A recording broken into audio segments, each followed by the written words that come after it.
मोहम्मद बिन तुगलक के दरबार में 1333 ईस्वी में इब्न बतूता नाम का मोरक्को का यात्री आया। भारत की यात्रा, जिसे आजकल मोरक्को कहते हैं और अफ्रीका भी कहते हैं। अफ्रीकन यात्री आया और मोहम्मद बिन तुगलक के दरबार में रह करके यहाँ की शासन व्यवस्था, यहाँ के प्राकृतिक चित्रण इब्न बतूता ने किया, वर्णन किया अपनी बुक में।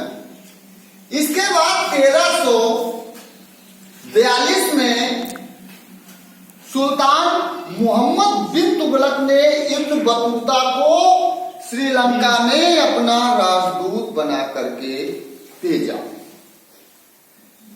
मोहम्मद बिन तुगलक के ही समय में 1336 ईस्वी में, बच्चों याद रखिए, 1336 में दक्षिण भारत में हरिहर और बुक्का नाम के दो सगे भाइयों ने विजयनगर राज्य की स्थापना की।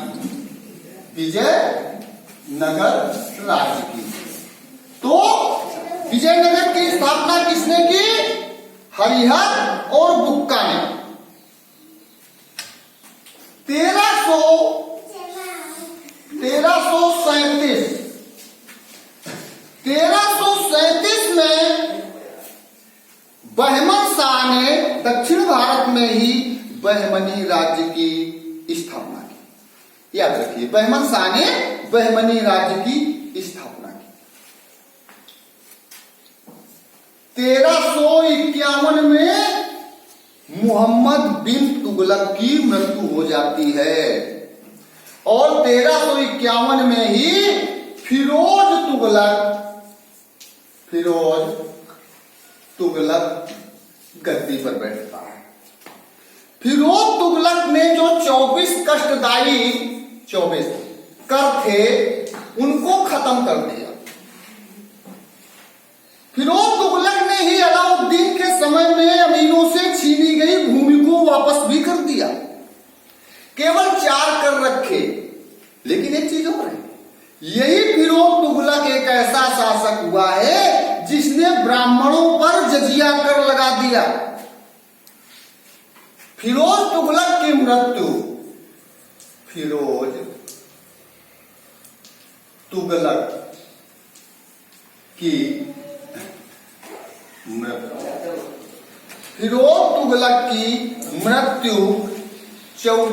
1388 ईस्वी में हुई। फिरोज तुगलक की मृत्यु 1388 ईस्वी में हुई। फिरोज तुगलक के समय में ही, मृत्यु के बाद, तुगलक वंश का अंतिम शासक मोहम्मद शाह तुगलक हुआ और 1398 में तैमूर लंग का भी आक्रमण भारत पर हुआ, इसी शासक के समय में। इसके बाद हिंदुस्तान पर सैयद वंश का शासन रहा 37 वर्ष। सैयद वंश के बाद फिर आया लोधी वंश। 1414 से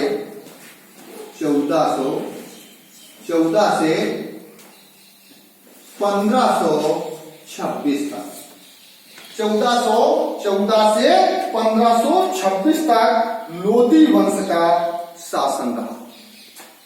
लोधी वंश की स्थापना 1414 में किसने की थी? बहलोल लोधी ने।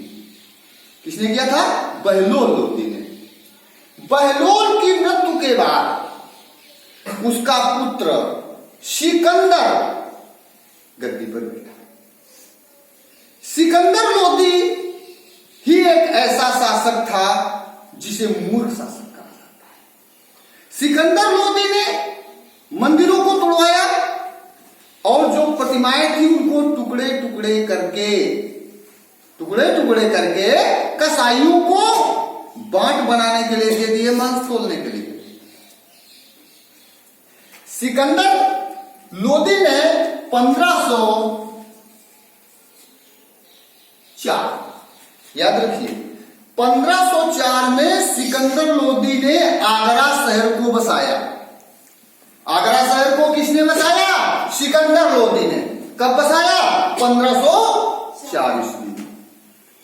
और आगरा को अपनी राजधानी भी बनाया। सिकंदर लोदी ही एक ऐसा शासक था जिसके दरबार में वो ना तो खुद हंसता था ना किसी को हंसने देता था। बड़ा अजीबोगरीब शासक था सिकंदर लोदी। सिकंदर की मृत्यु 1517 को सिकंदर लोदी की मृत्यु हो गई। सिकंदर की मृत्यु के बाद उसका पुत्र इब्राहिम गद्दी पर बैठा। कौन बैठा? इब्राहिम लोदी। इब्राहिम बड़ा क्रूर और निर्दयी शासक था। अपने ही सरदारों का अपमान करता था, अपने ही सरदारों पर अविश्वास भी करता था। सिकंदर लोदी और इधर जो भारतीय राजा थे, लेकिन ये जो लोदी वंश का शासन था, ये पहली बार दिल्ली पर अफगानों का शासन हुआ। अफगानी थे सिकंदर लोदी और बहलोल लोदी और तुम्हारा ये इब्राहिम लोदी। इब्राहिम लोदी का एक मित्र था ग्वालियर का राजा विक्रमजीत सिंह। याद रखना, ग्वालियर का राजा विक्रमजीत सिंह था। इधर खतौली का जो युद्ध हुआ, खतौली का युद्ध राणा सांगा और इब्राहिम लोदी के बीच हुआ।